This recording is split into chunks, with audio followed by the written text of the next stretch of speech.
ओम श्री गुरुवे नमः। अज्ञानतिमिरान्धस्य ज्ञानाञ्जनशलाकया चक्षुरुन्मीलितेन तस्मै श्रीगुरुवे नमः। ओम शांति शांति शांति। श्वेताश्वतर उपनिषद है, जिसकी व्याख्या स्वामी अखंडानंद सरस्वती जी की है। इसका प्रवचन 6 संबंध भाष चल रहा है। विषय है अद्वैत परक श्रुतियाँ।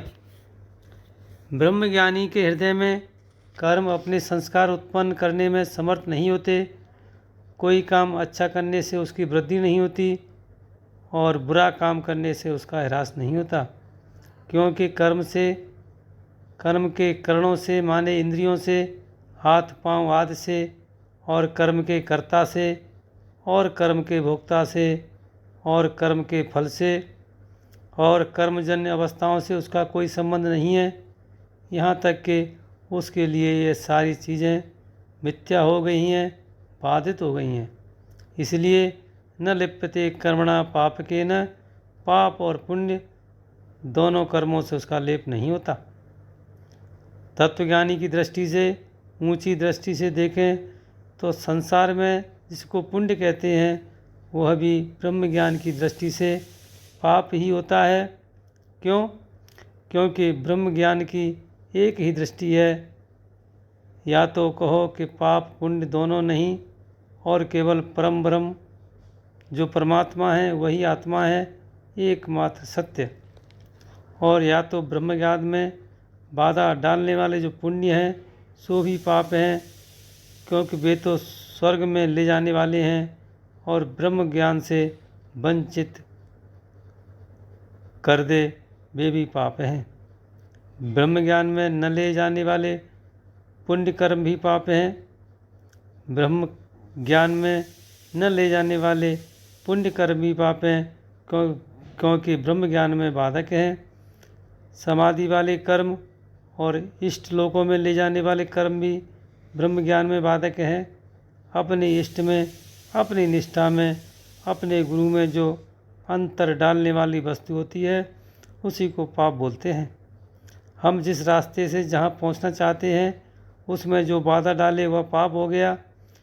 जो पहुँच गया परम ब्रह्म परमात्मा के पास, उसके लिए कोई पाप पुण्य नहीं होता। हम पाप करेंगे तो नरक जाएंगे, पुण्य करेंगे तो स्वर्ग में जाएंगे। इन सब बातों का संबंध परिच्छिन्न जीवात्मा से होता है। परिपूर्ण ब्रह्म के साथ इसका कोई संबंध नहीं होता है। और जो ब्रह्म को जानता है वह ब्रह्म हो जाता है, क्योंकि वह परिपूर्ण ब्रह्म ही है। तरति शोकम आत्मवित्, जो आत्मवित्ता पुरुष है वह शोक के परलोक पहुंच जाता है। तरति शोकम आत्मवित्, इसका अर्थ है कि जैसे मरुस्थल में बड़ा भारी समुद्र दिख रहा हो और कोई मनुष्य जो जानता नहीं है कि मरुस्थल है, समुद्र नहीं, उसको देखकर एकदम भयभीत हो गया कि चारों ओर समुद्र उमड़ रहा है और मैं तो अब इसके बीच में डूबा जाऊंगा, क्योंकि चारों ओर समुद्र और बीच में मैं अकेला कहाँ जाऊं, किधर जाऊं, अब डूबा अब मरा। अब उसी के साथ एक आदमी ऐसा है कि जो जानता है कि समुद्र नहीं उमड़ रहा है, यह तो मरुस्थल में झूठा उमड़ता हुआ पानी दिख रहा है। तो अब दोनों एक साथ खड़े हैं।